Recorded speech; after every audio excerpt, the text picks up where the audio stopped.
এই যে ছয়টা রিপুর 5টা ভজনে লাগানো যায়, একটা লাগে না, সেটা কি? হরে কৃষ্ণ। একটা হলো মাৎসর্য। মাৎসর্য কখনো ও কৃষ্ণ ভজনে লাগে না। 5 জন ভজন করতে পারে, একজন পারে না, সেটা হলো মাৎসর্য। মাৎসর্য হচ্ছে পরনিন্দা, পরচর্চা এবং পরশ্রীকাতরতা। আমার বাড়ির পাশে একজন দোতলা বিল্ডিং দিয়েছে, ওইটা আমি মনে করেন এত ঈর্ষা পরায়ণ হচ্ছি, ভগবান ও না ভাঙিয়েছিল বলি ভালো না, মানে ওর সাথে আমার একটা ঈর্ষা লেগে গেল। হরে কৃষ্ণ। একজন 5 বিঘা জমির মালিক হয়েছে, আমি 2 বিঘা কেন হইলাম? ওর প্রতি আমার একটা ঈর্ষা, পরনিন্দা, পরচর্চা। একজনের কথা আরেকজনের কাছে গিয়ে, এই যে একাদশী ব্রত করি, কেউ কেউ কাউর সেবা করি, কেউ ফল সেবা করি, কেউ খালি জল সেবা করে দেয়, কেউ নির্জলাও থাকি, যে যেভাবে পারে। কিন্তু এতে ওই যে ফল, জল, দুধ এইগুলোতে ব্রত নষ্ট হয় না, হয় নাকি? কি ব্রত নষ্ট হয় নাকি? শাস্ত্রের সিদ্ধান্ত ফল, জল, দুধ এইগুলা সেবা করলে আপনার ব্রত নষ্ট হবে না।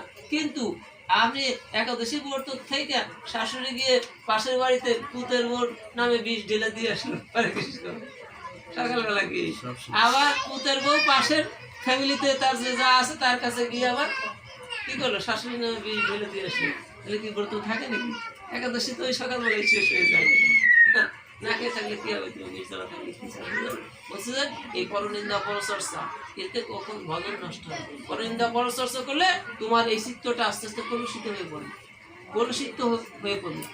একটা আয়না দেখেন, ওই আয়না যদি ময়লা জমে যায়, উপর দিয়ে ময়লা পড়ে, তাহলে কি আয়নার সামনে আপনি দাঁড়ালে আপনার এই অবয়বটা দেখা যাবে? না, দেখা যাবে না। যাবে কি?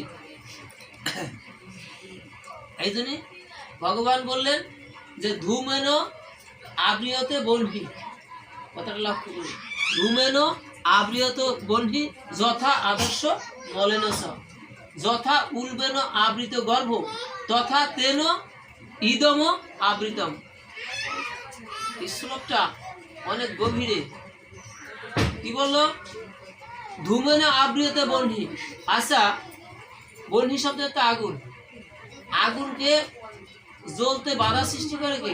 আবৃত করে কে রাখে? ধোঁয়া। ধোঁয়া যখন ওঠে, ধোঁয়া উঠলে কি হয়? ওই আগুনটা আবরণে ঢাকা পড়ে যায়, যায় না? হরে কৃষ্ণ। আচ্ছা, ধূমেন আবৃত বহ্নি যথা আদর্শ মলিনস্য। আদর্শ শব্দের অর্থ আয়না। এই আয়না যদি ময়লা ভরে, তাহলে তার সামনে আপনি দাঁড়ালে আপনার রূপটা দেখা যাবে না। আর যথা উর্বেল আবৃত গর্ভ, উর্বেল শব্দ অর্থ জরায়ু। হরে কৃষ্ণ। উর্বেল শব্দ অর্থ জরায়ু। এই জরায়ুতে, জরায়ুর দ্বারা গর্ভটা আবৃত থাকে। হ্যাঁ, জরায়ুর দ্বারা কি গর্ভটা আবৃত থাকে। যতক্ষণ পর্যন্ত জরায়ুর মুখ খুলে না আসে ততক্ষণ কিন্তু ভূমিষ্ঠ হয় নাকি? রাধে রাধে হরি বলো। বললো যে তোমার অবস্থাটা ঠিক তদ্রূপ। তোমার ভিতর কৃষ্ণ প্রেম, তোমার ভিতর কৃষ্ণ ভক্তি, সবকিছু তোমার ভিতর দিয়ে দিয়েছি। এখন এই যে তুমি আমাকে দর্শন করবা, এই দর্শনের তোমার বাধা সৃষ্টি হয়ে গেছে। আমাদের আত্মদর্শন বলছে যে আত্মদর্শন করে নিজে আত্মাকে দর্শন। তোমার ভিতর জীবাত্মা পরমাত্মা দুটি আছে না? জীবাত্মা পরমাত্মা কোথায় আছে? এই যে আজকে ঝুলন হবে, ঝুলন দোলা দেওয়া আছে, পূর্ব পশ্চিম দিকে জল দিতে হবে। হরে কৃষ্ণ। এই পূর্ব পশ্চিম দিকে জল দিতে হবে। এই যে জীবাত্মা পরমাত্মার খেলা চলছে, হরে কৃষ্ণ, এই তোমার দেহের ভিতরে আছে। এই দেহের ভিতরে আগে দোলা দাও, তারপরে এইটাই দোলা লাগবে। হরে কৃষ্ণ। জয় নিতাই, জয় গুরু।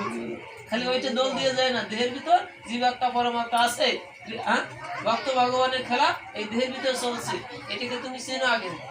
এখন তোমার ভিতর জীবাত্মা আছে, এই জীবাত্মা তো তোমার ভিতর আছে, তোমার ভিতর থেকে তুমি দর্শন করতে পারছো। কারণ কি? ওই যে আবরণে আটকা পড়ে গেছে। কিসে? ওই যে কামনা, কামনা আবরণে এই আত্মাকে আমি দর্শন করতে পারতেছি, আত্মদর্শন থেকে আমি বঞ্চিত হচ্ছি। এখন বললো যে এই কামনার আবরণটা তোমার ঘুষবে কি করে? যখন তোমার জীবাত্মার সাথে দর্শন, জীবাত্মার সাথে দর্শন হলে পরা জীবাত্মাকে তুমি তোমার ভিতর দেখবে, এরপর পরমাত্মাকে দর্শন করবে, উভয়ের সাথে মিলন হবে। হরে কৃষ্ণ। এখন আমি কেন দেখতে পাচ্ছি না? ওই যে কামনার আবরণে আটকে গেছে বলে।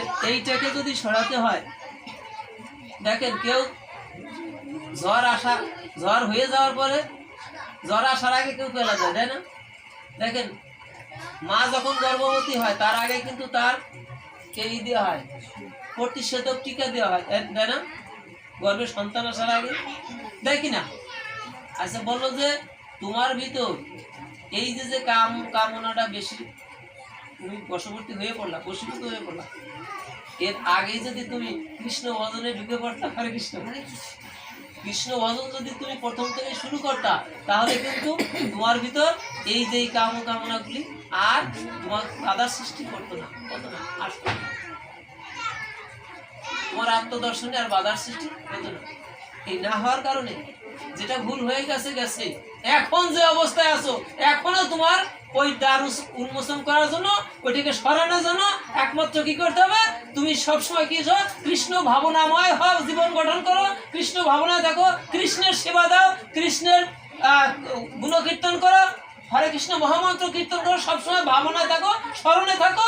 আস্তে আস্তে কি হবে, তোমার ওই দ্বারগুলি উন্মোচন হয়ে যাবে, এই সমস্ত বাধা ঘুষে যাবে, তখন তোমার আত্মদর্শন হবে, জীবাত্মাকে দেখবে এবং জীবাত্মার সাথে পরমাত্মা পাশাপাশি বসবাস করে হরে কৃষ্ণ উভয়ে তোমার দর্শন হবে। তখন তুমি এই দেহের ভিতর, তোমার এই দেহের ভিতর রাধা কৃষ্ণের দোলা দেওয়া, আর এইখানে এসে সেই দোলটা লেগে যাবে।